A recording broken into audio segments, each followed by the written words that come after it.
Angalia, watu walikuwa wameamua kukaa ndani, wakawa wanafuatwa tarehe 31, 30 wanapigwa risasi. Watu wanaenda kuwindwa kijiji, mfano nimekuambia kijiji kinaitwa Ndaga Mbeya kule, ukaulizie huko. Mtoto ameenda ukuta vijana wako 3 ndani ya nyumba wakapigwa risasi wote 3 ndani ya nyumba. Kwani usiwakamate wafunge kamba?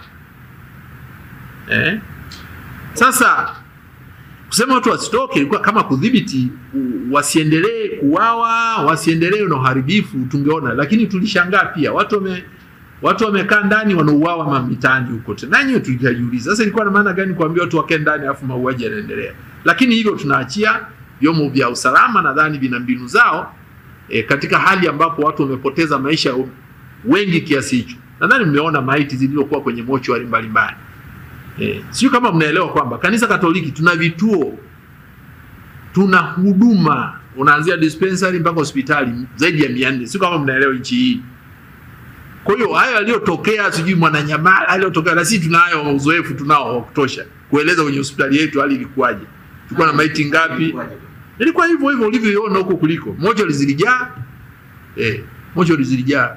Hospitali za kanisa tulipokuwa na hospitali yetu pale zilijaa, walipopeleka maiti zilijaa.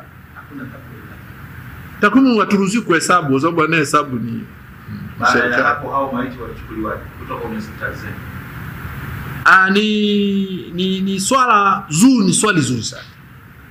Kuna swala na tuna mahali tulikataa kutoa maiti wakati usio wa kwake.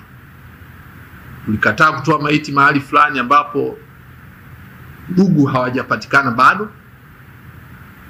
Sasa unaambiwa toeni maiti ambazo hazijatambulika. Sasa tutoaje maiti wakati watu wako kwenye shutdown?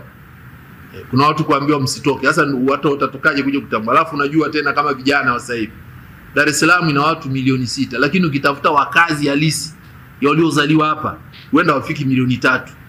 Sasa milioni 3 nyingine si wametoka mbali huko. Sasa ndugu zao wengine hawatajuaje kwamba tunachukua ndugu yetu tunampigia simu hapatikani, hebu fanya sija kwa wakati wale waliouawa na nini.